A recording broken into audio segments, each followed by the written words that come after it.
busy week for me. This sermon's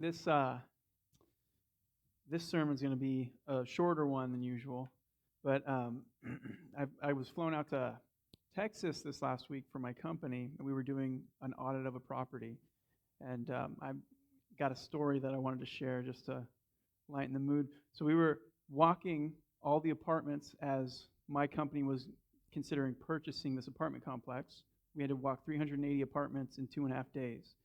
And so we're going in and out from the heat in Texas. It was like the real feel was like 112. Going from that into air conditioning in apartments and then going back out, back and forth. One of the one of the residents when he opened the door was this older man. He was like, "What? What do you want?" And I'm like, I'm here to do the inspection, the property inspection." And he's like, "I wasn't told about that. What, I got an email yesterday." And I was like, "Yeah, that was to let you know we're going in, just to check things out, make sure everything's good, the integrity's good." So he's like this. He just moves over, lets us in. We're going up the stairs, and as we get to the top of the stairs in his apartment, he's like, "This is a huge inconvenience." And I was like, "I'm sorry, sir. We'll be quick." We get into the kitchen. We're checking things, making sure there's no mold or like water intrusion anywhere.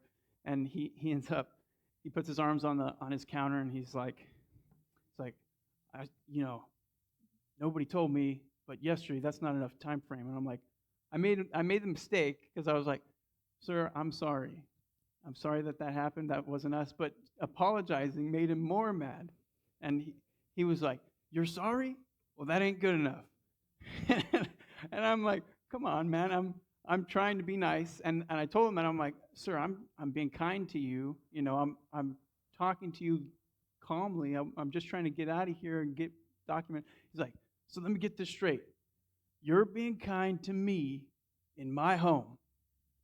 And at that point, I realized, okay, he's wanting to fight. I can't do anything. So I was like, I'm sorry again, sir. Let me just get this, and I'm going to get out of here in 2 minutes." So we did things. I had the guy there that was documenting, and he was like silently laughing in the corner. But it plays on like last time we were talking. Sometimes you got to realize when you can't get through to somebody. But now back on the topic. Derek asked me to teach out of the book of Daniel and Zechariah today, specifically on the Greek Empire conquering the Medo-Persian Empire. And Derek may have made a mistake because I have trouble in the book of Daniel sticking to one spot because there's so much in that book. It's only 12 chapters, but it's so dense. It's one of those books that proves it was written by God with such clarity. It actually transformed my faith in God when I really began to take the Bible seriously in my adulthood. And it was to such an extent that now when people, especially non-believers, ask me if I believe in God or why I believe in Jesus in conversations that I'll have, I've responded many times with, "It's not as simple as saying that I believe. It's much more than that. I know. It's that this reality we live in is the reality of the Bible. It's the same. I know the truth. I have the truth. It was given to me by God, and I can prove it with what I've learned in the book of Daniel. Just that book alone, you can prove it." The book of Daniel gets me really excited, but we're going to try and focus on just the Greek Empire side of things tonight. That said, Daniel's hands down my favorite book in the Old Testament, and probably acts as my favorite book in the New. But let's jump in. Daniel and Zechariah both have prophecies talking about the Greeks overcoming the Medo-Persian Empire. The Greek Empire comes in as the third world empire that we read of in Daniel chapter 2, which we're about to get into. Chapter 2 is like a summary of the world empires after Babylon, and pretty much all of world history is summed up in it. Later on in the book, God's going to hone in more specifically on each subsequent empire after Babylon. So I'm going to give a quick summary of what's going on in chapter 2 before we get into the Bible summary. King Nebuchadnezzar had a dream that was from God, and he gets his wise men and his mystics together, and he wants them to tell him what his dream was, and then tell him the interpretation of it. He doesn't want someone to just make something up after he tells them what his dream is. So they have to start They tell him, like, hey, no man can do that. And he decides he's going to put everyone to death. Daniel hears of this, and he's able to tell him the dream and interpret it and he's able to witness to him while he does it. He says, I'm not the one that can do it, but the God of heaven and earth can do it. The creator of the universe can, and he can tell me, and that's what allows me to interpret it. So he tells the dream to the king and its interpretation in Daniel chapter 2, verse 31, if we can get that on the screen. You, O king, were watching, and behold, there was a single great statue. That statue, which was large and of extraordinary radiance, was standing in front of you, and its appearance was awesome. The head of that statue was made of fine gold, its chest and its arms of silver, its belly and its thighs of bronze, its legs of iron, and its feet partly of iron and partly of clay. You continued watching until a stone was broken off without hands, and it struck the statue on its feet of iron and clay and crushed them. Then the iron, the clay, the bronze, the silver, and the gold were crushed to pieces all at the same time, and they were like chaff from the summer threshing floors. And the wind carried them away so that not a trace of them was found. But the stone that struck the statue became a great mountain and filled the entire earth. In verse 38, Daniel explains to Nebuchadnezzar that he, the king Nebuchadnezzar, is the head of gold in this dream. Then he says in Daniel 2:39, after you there will arise another kingdom inferior to you, then another third kingdom of bronze, which will rule over all the earth. Then there will be a fourth kingdom as strong as iron, inasmuch as iron crushes and shatters all things, so, like iron that breaks in pieces, it will crush and break all these in pieces. In that you saw the feet and toes, partly of potter's clay and partly of iron. It will be a divided kingdom, but it will have in it the toughness of iron, inasmuch as you saw the iron mixed with common clay. As the toes of the feet were partly of iron and partly of pottery, so some of the kingdom will be strong, and part of it will be brittle. And in that you saw the iron mixed with common clay, they will combine with one another in the seed of men, but they will not adhere to one another, even as iron does not combine with pottery. In the days of those kings, the God of heaven will set up a kingdom which will never be destroyed, and that kingdom will not be left for another people. It will crush and put an end to all these kingdoms, but it will itself endure forever.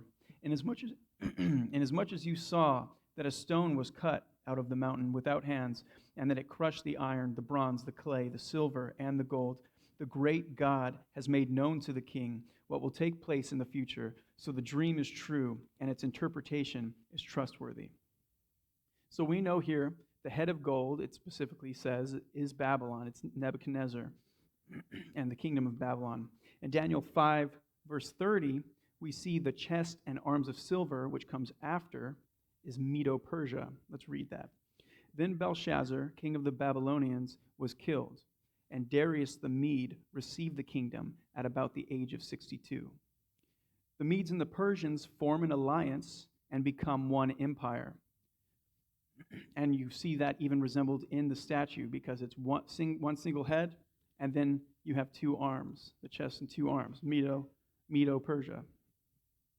The belly and thighs of bronze represent Greece, and we're going to get into that now. But the legs of iron, of course, we will find out is Rome. We're not going to dwell on that today. But then the final feet, partly of iron and partly of clay, is a coming empire we haven't come to yet in our, in the history, our time in history. We're still not there yet. And of course, the rock that comes and shatters all the kingdoms is Christ. The whole point of this vision. Now that we've done that overview of the kingdoms, let's zoom in with chapter 8. The great thing about these prophecies concerning Greece in the book of Daniel is that there is no guessing as to who is being talked about. The angel Gabriel reveals to Daniel which kingdoms are doing what. Daniel chapter 8, verse 16 says, "And I heard the voice of a man between the banks of Ulai, and he called out and said, 'Gabriel, explain the vision to this man.'" Let's jump back and forth between the vision Daniel sees and the explanation that Gabriel gives to Daniel. Daniel 8:1. "In the third year of the reign of Belshazzar the king, a vision appeared to me, Daniel, subsequent to the one which appeared to me previously. I looked in the vision, and while I was looking, I was in the citadel of Susa, which is in the province of Elam, and I looked in the vision, and I myself was beside the Ulai canal. Then I raised my eyes and looked, and behold, a ram, which had two horns, was standing in front of the canal. Now the two horns were long, but one was longer than the other, with the other one coming up last. As we just read in Daniel 5:30, we see the Medes came first and take Babylon. So that head of gold is now transferring to the chest and arms of silver in the prophecy in chapter 2 that we read. But the Medes form an alliance with the Persians, who come up last. But just as the last horn in this prophecy is longer, the Persians are the more dominant force between the two. The symmetry is perfect. The two arms of the statue, the two horns of the ram here. It's why we call the ram here the Medo-Persian Empire as well. Verse 4, I saw the ram budding westward, northward, and southward, and no other beast could stand against him, nor was there anyone to rescue from his power. But he did as he pleased and made himself great. Gabriel tells Daniel in chapter 8, verse 20, the ram which you saw with the two horns represents the kings of Media and Persia. And then back to the vision of the ram, verse 8, while I was observing, behold, a male goat was coming from the west over the surface of the entire earth without touching the ground, and the goat had a prominent horn between his eyes. Now we're getting to the bronze part of the statue in Daniel chapter 2, the belly and thighs of bronze. And the angel Gabriel explains in verse 21, the shaggy goat represents the kingdom of Greece, and the large horn that is between his eyes is the first king. So we know from our vantage point, this goat's single horn was specifically Alexander the Great, the first king in the Greek Empire that comes up against the Medo-Persian Empire. And the goat itself was the Greek Empire, like Gabriel said. Alexander the Great was 20 years old when he assumed the mantle of his father, Philip of Macedon.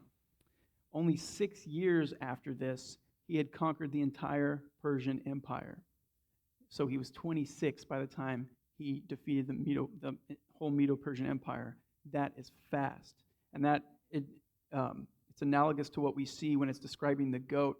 The goat's feet aren't touching the ground. It's just to present this picture of how fast the goat's moving across the empire.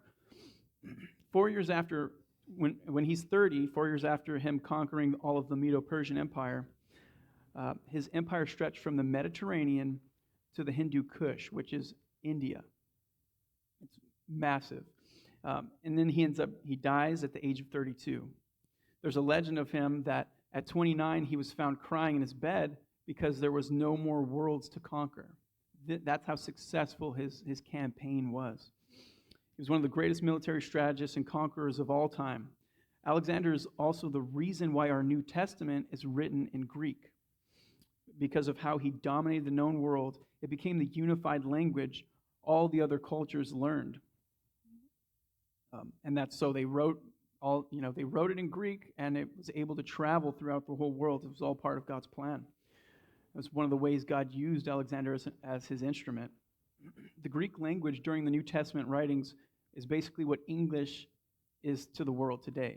And there's a weird parallel there because the British Empire, they say the sun never set on the British Empire because they took over the known world of their day right before we came into existence. They were in the Americas and they were in India and everywhere in between, so all over the world to where the sun really never set over their empire. We use English throughout the whole world today. We're the second, just like Rome, we're the second empire there. And Jesus came in the Roman Empire, and we're seeing the world ramp up for his second coming.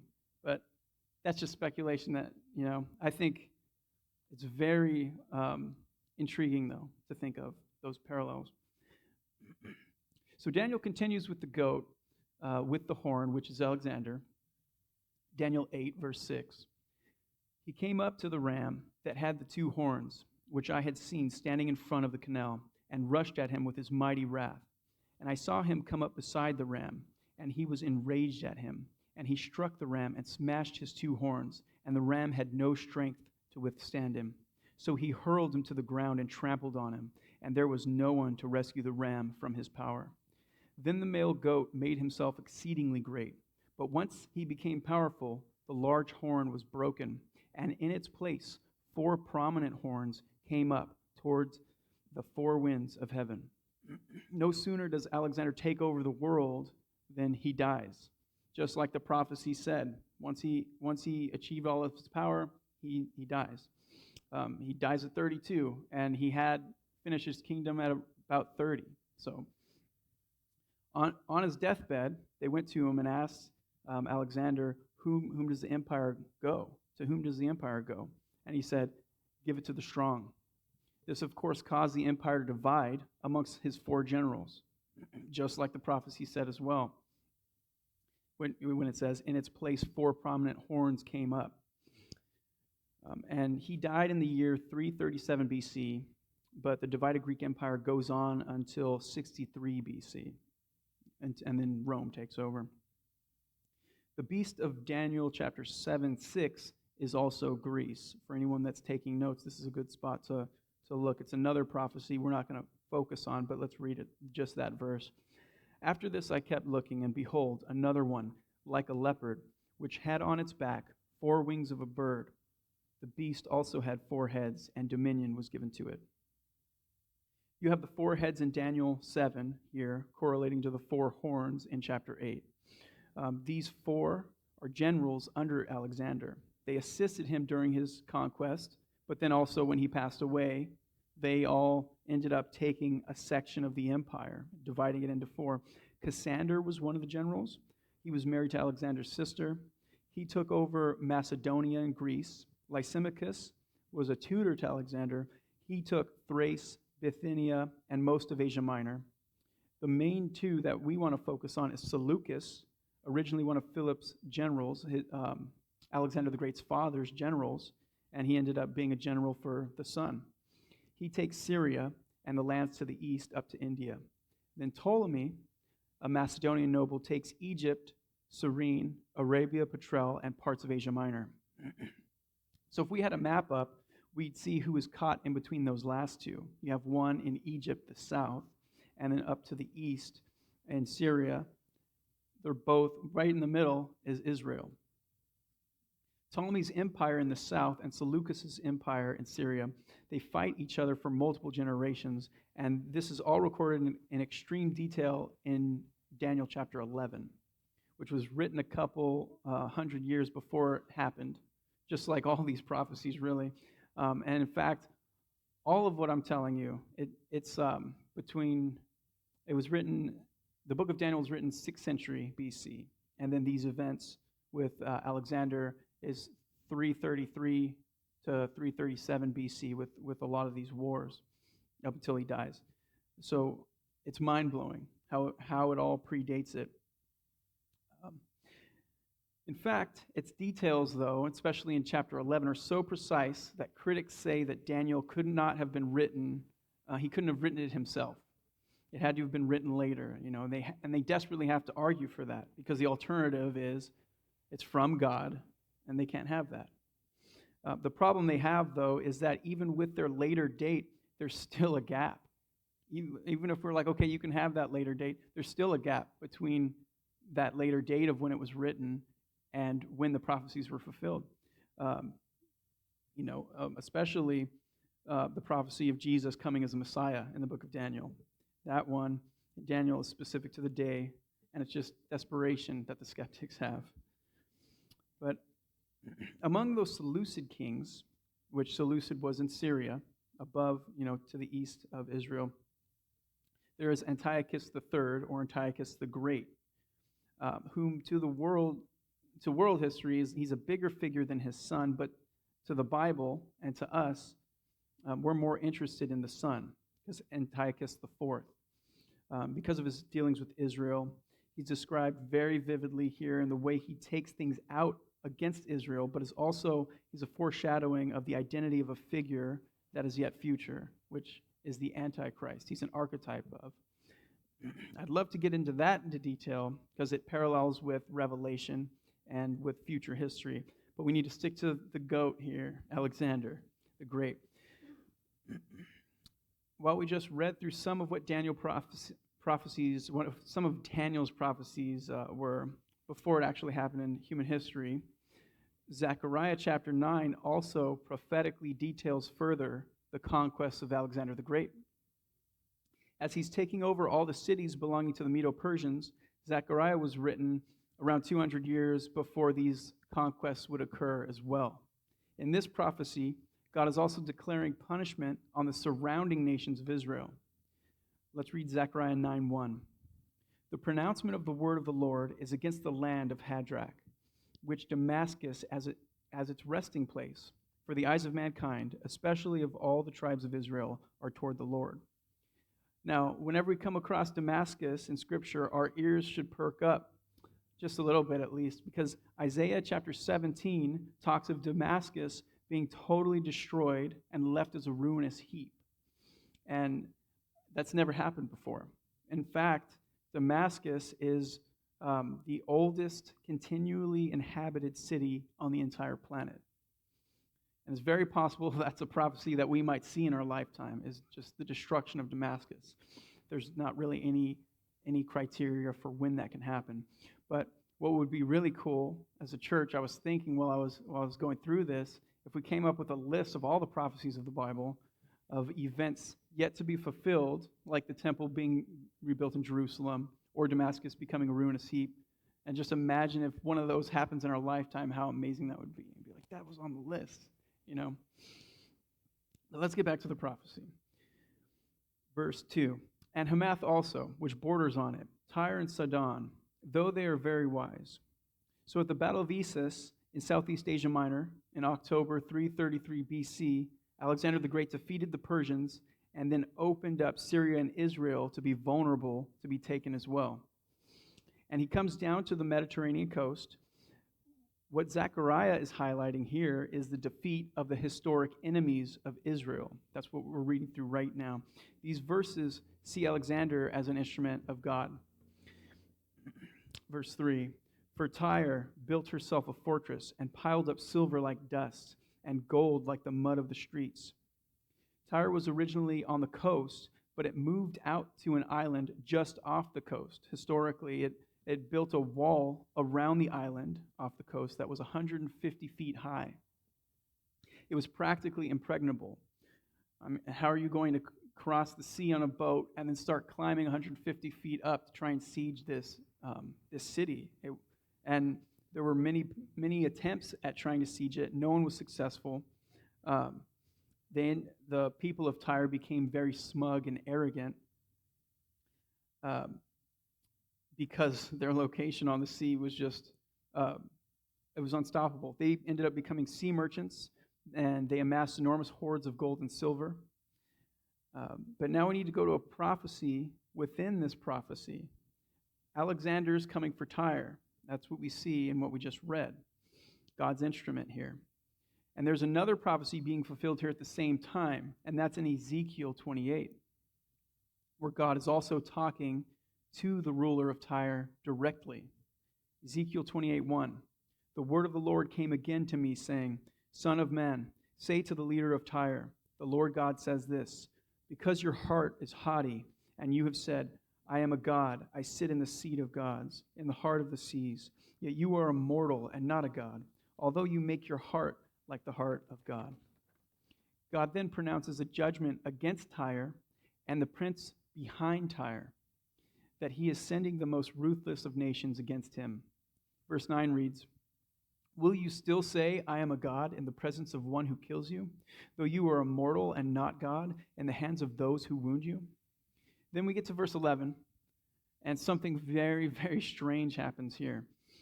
God gives us an important insight. You all know the verse, for we wrestle not against flesh and blood, but against principalities, against powers, against the rulers of darkness in this world, against spiritual wickedness in high places. Ephesians 6:12. You got to keep this in the back of your mind, and let's read verse 11 of Ezekiel 28. Again, the word of the Lord came to me, saying, Son of man, take up a song of mourning. That's crucial because it gives us the tone of voice God is using here. It's now a mournful, sad tone. Take up a song of mourning over the king of Tyre and say to him, this is what the Lord says. You had the seal of perfection, full of wisdom and perfect in beauty. Kind of a weird thing to be saying to a human king of Tyre, right? Let's continue. You were in Eden, the garden of God. Was the king of Tyre in the Garden of Eden? Absolutely not. So what's going on here? God is talking, and his message is going through the prophet Ezekiel to the human king of Tyre, and then past him to the spiritual wicked spirit behind him, the power that's behind him. That spiritual wickedness that's in high places. And what higher place is there for spiritual wickedness than with a king? Right? So keep Ephesians 6:12 in the back of your mind. Let's reread from the beginning of this what God is saying to Lucifer through Ezekiel to the human king of Tyre. You had the seal of perfection, full of wisdom and perfect in beauty. You were in Eden, the garden of God. Every precious stone was your covering, the ruby, the topaz, and the diamond, the beryl, the onyx and jasper, the lapis lazuli, the turquoise and the emerald, and the gold. The workmanship of your settings and sockets was in you. On the day that you were created, they were prepared.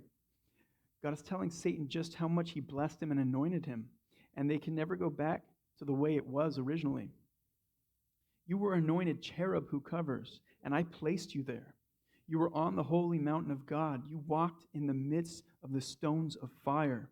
You were blameless in your ways from the day you were created until unrighteousness was found in you. By the abundance of your trade, you were internally filled with violence, and you sinned. Therefore, I have cast you as profane and from the mountain of God. And I have destroyed you, you covering cherub, from the midst of the stones of fire. And it could just be me, but I feel the tone of mournfulness starts to shift to a righteous anger as we're reading. Your heart was haughty because of your beauty. You corrupted your wisdom by reason of your splendor.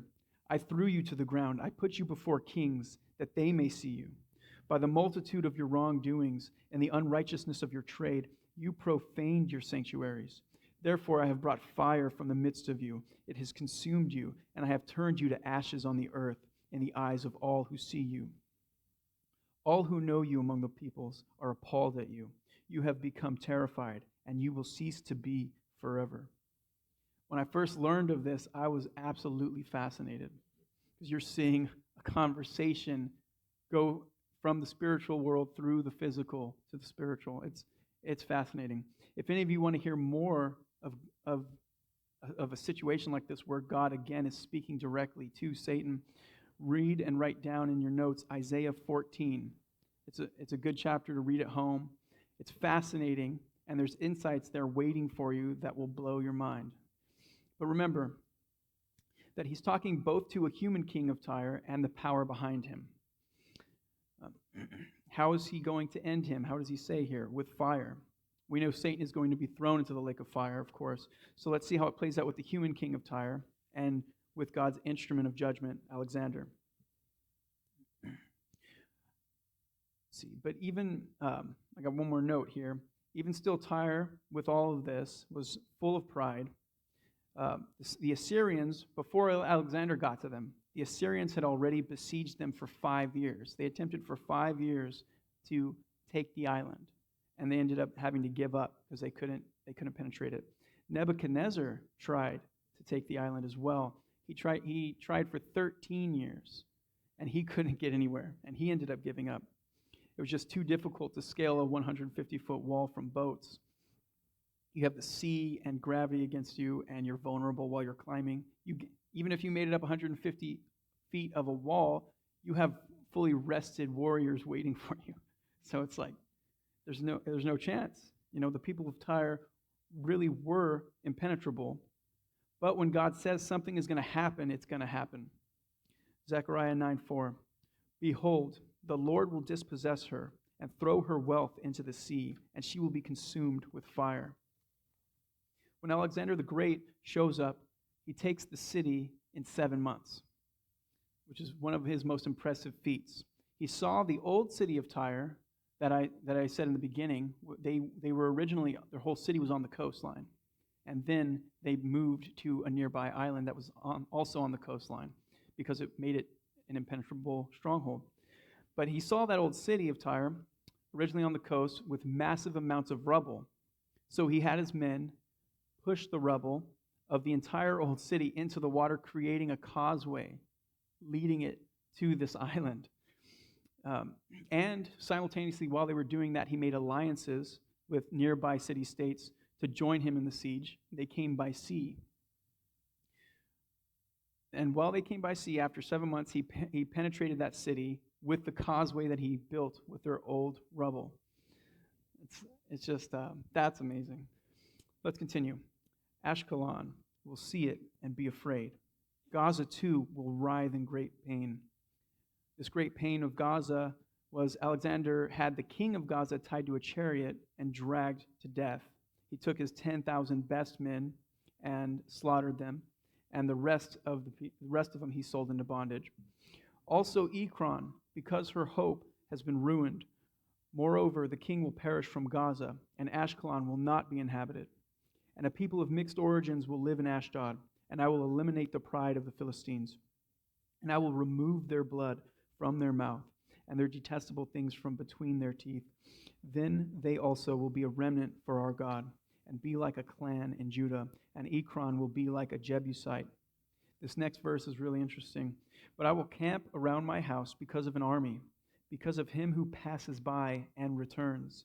And no oppressor will pass over them anymore, for now I have seen with my eyes. The historian Josephus records in his book, Antiquities of the Jews, book 11, chapter 8, to be exact. He records Alexander during this time, and it's while he's battling with the Philistines in the area. He comes and asks Jerusalem for food and supplies for his soldiers to assist because he's going and taking out the Philistines. And the high priest in Jerusalem refused Alexander, and it seems like a really foolish thing to do at this time when he's just wiping the floor with everybody he comes across. But the high priest had made an oath to King Darius the Persian not to support his enemies. So he was showing some integrity here in the face of destruction. This enraged Alexander, of course, and he planned to wipe Jerusalem off the map once he was done with the Philistines. So the high priest ordered the people to make sacrifices to God, praying for deliverance. After this, the high priest was told by God in a dream to go meet Alexander with all the people dressed in white. When it came time and Alexander was approaching the city with his army ready to destroy everything, the high priest went out to meet him with the people and welcome him. And it says Alexander remembered seeing the same sight in a vision before he had ever even left his hometown of Macedonia. The high priest then shows him prophecies in the book of Daniel that were written more than a century before, and Alexander recognized himself in those prophecies. He even makes sacrifices to God under the direction of the high priest after that, and the city is spared. This is found in Antiquities of the Jews, book 11, chapter 8, for anybody that wants to read it themselves, and it's absolutely fascinating. More specifically, you can Google 11.314 through 345. A point I love to always make is there are plenty of historical sources outside the Bible that support it. They are there and they are reliable. Let's reread through to what comes after the ram, and then we can get to some questions. I think this is a good portion to end on. The shaggy goat represents the kingdom of Greece, and the large horn that is between his eyes is the first king.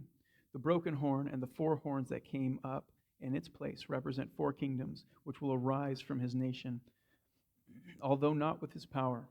And in the latter period of their dominion, when the wrongdoers have run their course, a king will arise, insolent and skilled in intrigue, and his power will be mighty, but not by his own power, and he will destroy to an extraordinary degree and be successful and do as he pleases.